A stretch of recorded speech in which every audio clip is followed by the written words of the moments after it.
Every once in a while, I like to jump into random, strange things that just look interesting without knowing very much about them. Indika is one of those such games, and after playing through this whole thing, man, oh my goodness, what on earth did I just play? This was a thrill ride from beginning to end with so many concepts and so many interesting ideas, and then at the end of it all, it just kind of left me going, wait, what? And that's just the type of game it is. In Indika, you play as, well, obviously, Indika, who is a nun, and why she is a nun, it's not quite disclosed, but all the same, she is a nun with a bunch of older nuns that clearly hate her, and they want to get rid of her. So they basically come up with this plan that she needs to go out and deliver a letter and get her out of the monastery. And if you're wondering if these nuns hate her, the answer is yes. They clearly don't like her, they think she's a demon, they do all sorts of things to harass her and abuse her, and it only gets worse and weirder from there.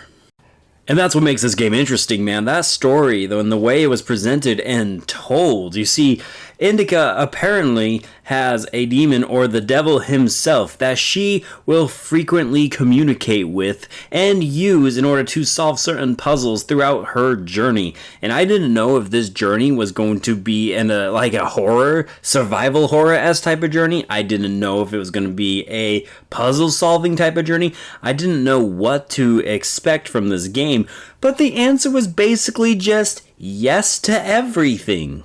The closest I could get to describing this game would be a psychological thriller, and that's about as close as it's going to get, because you see, the developers and the creators of this game clearly wanted to be different. They wanted to be interesting, and they wanted to throw a bunch of concepts and ideas from other types of video games all compelled into one, and that is the base of Indika. As a matter of fact, for example, there are these sequences, these 8-bit era minigame sequences that are used to reveal a bunch of Indika's past, and you got to discover, essentially, for example, why she becomes a nun. And these sequences are just so different, and there's such a strong contrast to the rest of this game, which is actually, visually speaking, pretty dang good when you consider that it's a AA budget. I mean, this game cost $25 only digitally.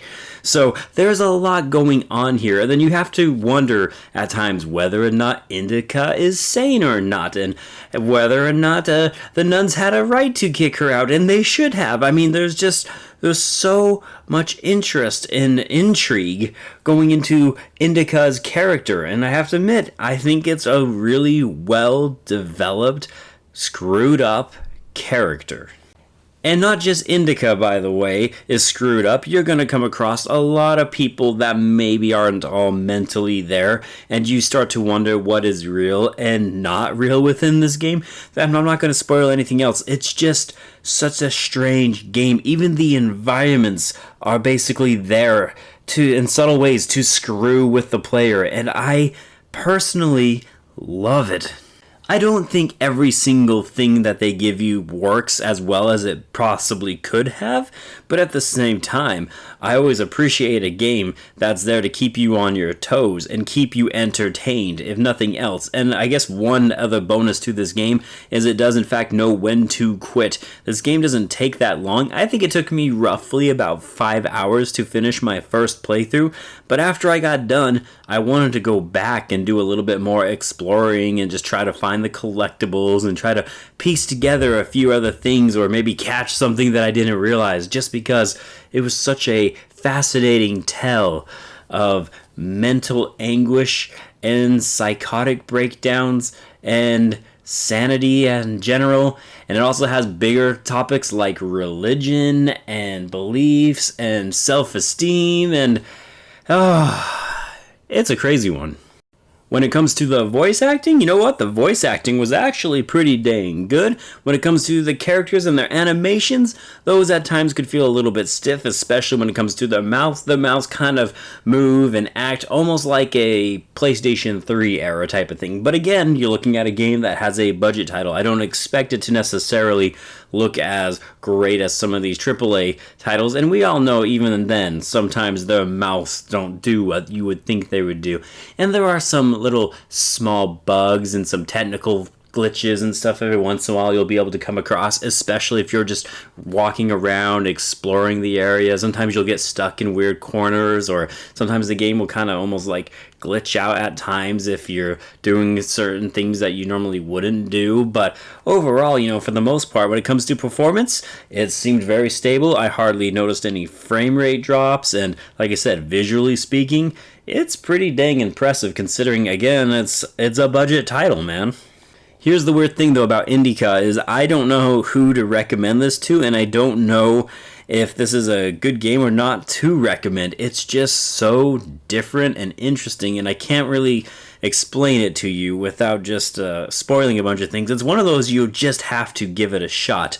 It's the type of game that I can see a lot of people absolutely loving, but then also a lot of people absolutely hating on this game, and that's okay. I think Indika is okay with that. I think the developers here made this game knowing that was going to happen. They wanted to do something bold and different and keep you on your toes if nothing else, and have you try to figure out what is true and what is not true and what the ending means. And I like that. I personally feel like that's nice. It's almost a breath of fresh air. And even something simple as just being able to, in each chapter, find a bench or a chair and sit down with your character and just look at the different little snippets and cutscenes or shots that they give you. Yeah, that was for some reason a highlight for me. And I don't know why.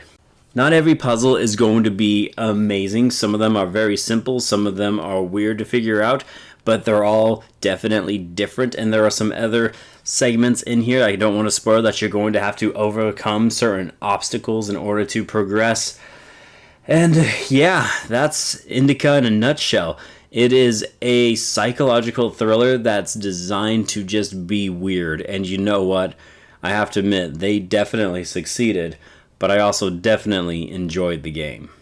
So, for my letter grades now, for those that are unaware, I do letter grades instead of number scores for my overrated reviews. A being the best, F being the worst, and this was a tough one. I could easily find things to not like and criticize about this game, but I can't help but just also at the same time respect it for just trying to be very different, and I do think it succeeds. It's one of those one-of-a-kind type of games. It's one that will stick into your head. Even if you don't like the game, it will be there. It'll permeate into your skull and ingrain itself into your hippocampus just because it is just that fascinating. So for those reasons, I'm going to give Indika, for my letter grade, a solid B, and I am going to recommend you, at least if nothing else, give it a try or watch somebody play the game.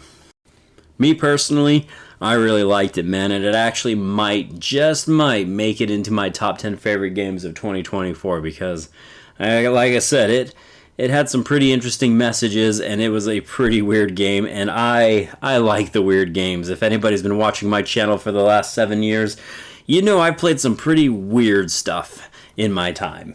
This concludes my overrated review. I hope you enjoyed it. Thank you so much for taking the time to watch this. As always, I am Bradley Overrated, out like a trout. Glory to mankind, and stay fresh, my friends. And, yeah, that's it. Let's just go with that. Indika, man.